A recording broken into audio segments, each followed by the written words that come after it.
Hola a todos, bienvenidos a Historias de la NBA. Hoy vamos a hacer la segunda parte del episodio 3 de lo que hablamos de la ABA, esa liga que llegó para competir profesionalmente con la NBA allá por el año 1967. Los invito entonces a quedarse conmigo.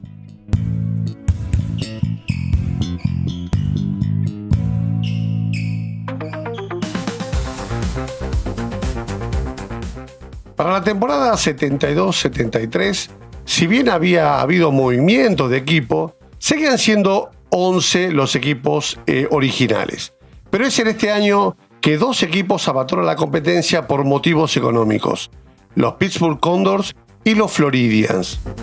Pero bueno, por suerte se produce la llegada de uno nuevo, los San Diego Conquistadors, como primer equipo de expansión.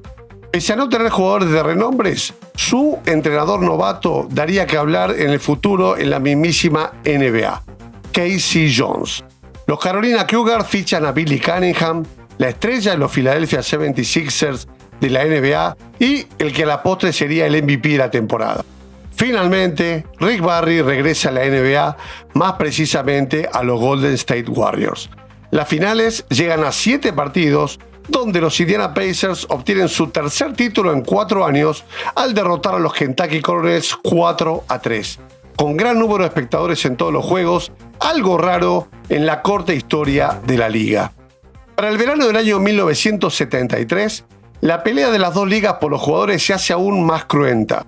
El Dr. J firma un contrato muy importante con los Atlanta Hawks de la NBA, bastante más alto que el que tenía con Virginia, y hasta llega a jugar 4 partidos ahí, pero una decisión judicial lo obliga a regresar a la ABA. Para complicar las cosas, los Milwaukee Bucks lo habían elegido en la primera ronda del draft del año anterior, por lo que reclamaban los derechos a los Atlanta Hawks. Parecía que todo este tema no iba a tener otra solución más que los estrados judiciales, pero bueno, la cosa al final se arregló. En una operación montada por la liga y con acuerdo de los propietarios de todos los equipos, los Virginia Squares traspasan al Dr. J al equipo de Nueva York a cambio de $1 millón y los derechos de 2 jugadores. El equipo de Nueva York, los New York Nets, tenían un nuevo propietario que lo que quería darle publicidad al equipo y atraer la atención de la ciudad y sobre todo de los medios masivos de la ciudad de Nueva York. Aparte del dinero del traspaso, el equipo de Nueva York tuvo que abonar un resarcimiento a los Atlanta Hawks de otros $500,000, de los cuales la mitad fueron a parar a Milwaukee junto a 2 jugadores en compensación por los derechos del jugador en la NBA adquiridos vía draft.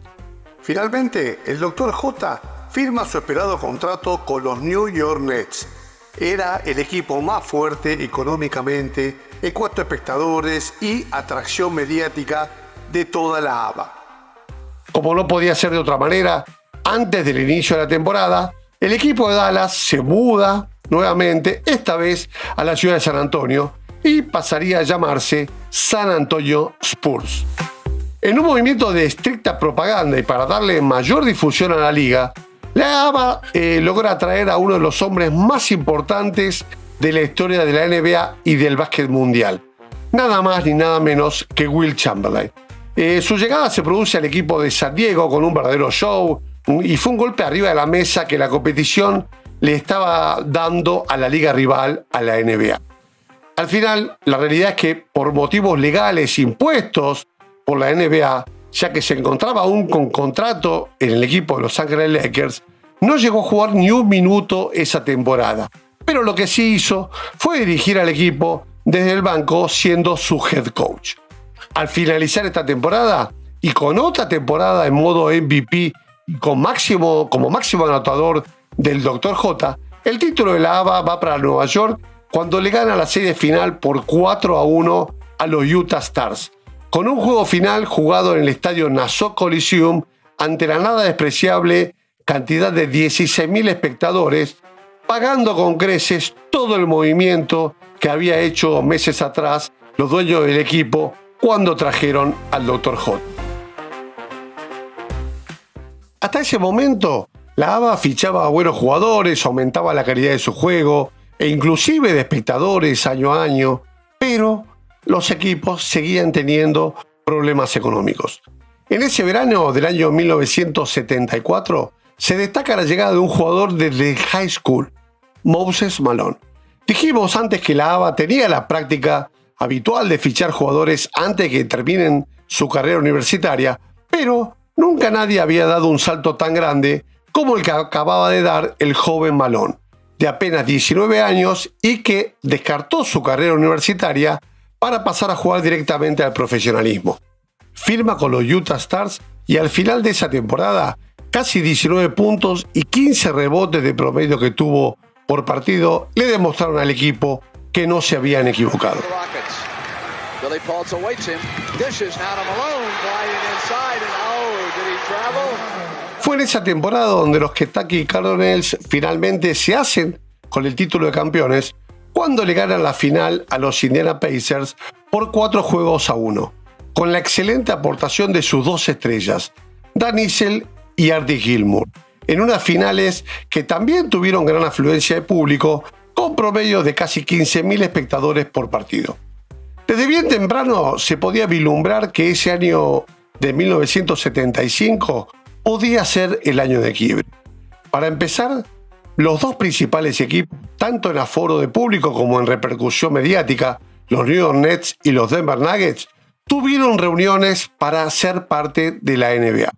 Esto fue algo bastante traumático para los máximos dirigentes de la ABA. Y para colmo de males, una vez comenzada la nueva temporada, el equipo de Memphis, que se había trasladado a Baltimore, luego de jugar un solo partido, abandona la competencia. El equipo de San Diego, los Conquistadors, ahora cambiado de nombre a Sails, también dejan de jugar luego de 11 fechas y, sorpresivamente, los Utah Stars ponen punto final a la aventura de su participación en la ABA luego de 16 partidos. Así pues, la liga se quedaba con solo 7 equipos, por lo que se decide que entre el comisionado y en conjunto con los dueños de las franquicias, jugar en una sola conferencia. De cualquier manera, los problemas no parecían terminar, ya que los equipos de Virginia y el equipo de San Luis amenazaban constantemente con abandonar debido a temas también estrictamente económicos. Solo la presencia de los Nets con el Dr. J y de los Denver Nuggets, que tenían promedio de 13.000 espectadores por partido, parecían sostener todo el andamiaje de la ABA. El 27 de enero de 1976 se juega en Denver lo que a la postre fue el último All-Star Game de la ABA. Allí casi 18.000 espectadores vieron el partido entre el equipo local, los Denver Nuggets, jugar contra un equipo formado por el resto de las estrellas de la liga. En el entretiempo tuvo lugar un espectacular concurso de volcadas que se adjudicó el Dr. J. Los Nuggets triunfaron por 138-114 y la nueva estrella del equipo, el rookie David Thompson, fue el máximo anotador con 29 puntos y también elegido como MVP del partido. Las series finales terminan con un nuevo triunfo de los Nets de Nueva York por 4-2 sobre los Denver Nuggets. Julius Erving ganó su tercer título de máximo anotador con 29 puntos por partido y Artie Gilmour fue el máximo rebotero con casi 16 rebotes por partido de promedio. En los días siguientes a la finalización de la temporada, la niebla se cernía sobre el futuro de la ABA. El dueño de los Virginia Squares anunciaba en los medios y anunciaba a las autoridades que el equipo se iba a retirar oficialmente de la liga. Nadie pensaba, a esa altura, que la 10ª temporada de la ABA ni siquiera podría comenzar. Los ejecutivos de la liga, el comisionado y los dueños de las 6 franquicias que quedaban, deciden reunirse entonces con sus pares de la NBA para tratar de llegar a un acuerdo de fusión con ella. El 17 de junio de 1976, finalmente se firma el convenio. Obviamente, no fue como soñaban los buscadores de fortuna, los primitivos dirigentes de la ABA. Más bien fue una rendición. El acuerdo decía que solo 4 de los 6 equipos sobrevivientes en la ABA iban a poder unirse a la NBA. Estos eran los New York Nets, los Indiana Pacers, los Denver Nuggets y los San Antonio Spurs. Pero el ingreso de estos 4 equipos no fue sencillo ni estuvo exento de padecimientos. Primero, cada uno debió pagar un fee, una suma de $3.2 millones en concepto de admisión a la NBA. Además, todos los títulos, récords y estadísticas alcanzados en la ABA por estos equipos no se iban a contabilizar a futuro y quedarían olvidados en el tiempo. Los Indiana Pacers, por ejemplo, que habían ganado 3 veces el título en la ABA, hoy, medio siglo después, aún persigue su primer anillo en la NBA. Otra cláusula decía que ninguno de estos 4 equipos iba a recibir dinero a raíz de contratos televisivos en la NBA hasta llegado el año 1979. Tampoco iban a poder ser parte del draft por un par de años y solo podían seleccionar jugadores en el Dispersal Draft o en la agencia libre. Y para terminar, ninguno de estos equipos tuvo voto alguno en ninguna decisión importante relacionada con la NBA durante 2 temporadas. Por otra parte, el equipo de Nueva York, los New York Nets, tenían otro problema y protagonizaron otro hecho curioso.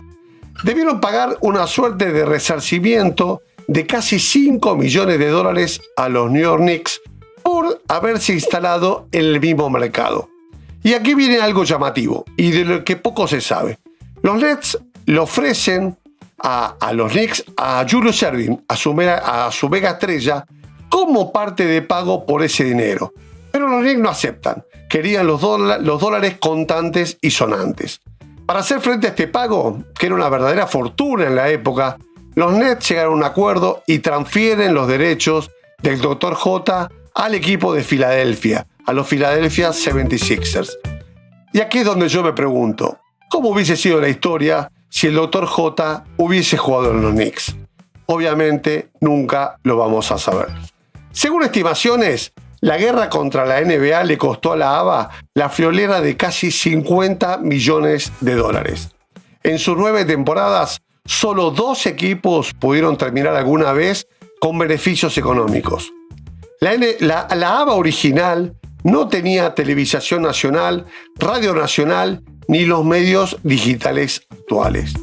Pero lo que sí tenía era mística, con su pelota roja, blanca y azul, el tiro de 3 puntos, las porristas que usaban bikini, los jugadores con afro extravagante, los jugadores que hablaban mal y peleaban en la cancha, como norma, espectáculo de medio tiempo, un estilo de juego muy abierto que incluía volcadas y la introducción de la primera competencia de volcadas en un All-Star Game y sobre todo un grupo notable de jugadores. La ABA llevó al estrellato y al conocimiento del público en general algunos de los mejores jugadores del siglo XX. El Dr. J, George Ice Gervin, Spencer Haywood, Connie Hawkins, Dan Issel, Roger Brown, David Thompson, Mel Daniels, Moses Malone y muchos otros. De hecho, el 50% de los jugadores que participaron del All-Star de la NBA en el primer año de fusión eran jugadores provenientes de la ABA. ¿Qué hicieron mal entonces?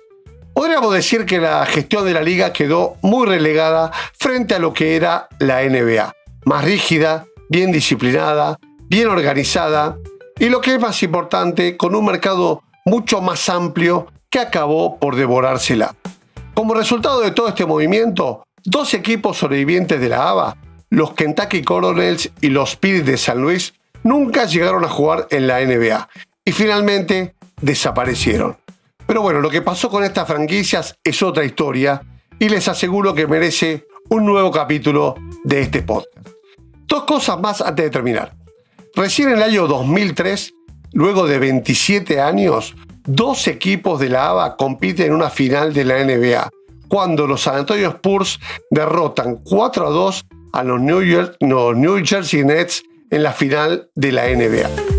En julio del año 2022, la NBA y la Asociación Nacional de Jugadores de Baloncesto anunciaron un programa financiado conjuntamente para proporcionar a los exjugadores de la ABA pagos de reconocimiento. Los pagos a todos estos jugadores los jugadores que eran elegibles ascenderían a un total de casi 25 millones de dólares. Fueron alrededor de 115 jugadores que jugaron al menos 3 temporadas en la ABA, pero que no calificaron para el plan de pensiones de la NBA, que ahora tienen el derecho a recibir esos pagos. Hablamos de jugadores de entre 70 y 80 años, donde el 80% de ellos son afroamericanos y muchos están en bancarrota. Bueno, gente, hasta acá llegamos. Espero que les haya gustado este capítulo de Historias de la NBA. Los espero para el próximo, donde hablaremos de lo que pasó con esos equipos de la ABA que finalmente no pudieron ingresar a la NBA. Así que los espero en el próximo. Hasta pronto.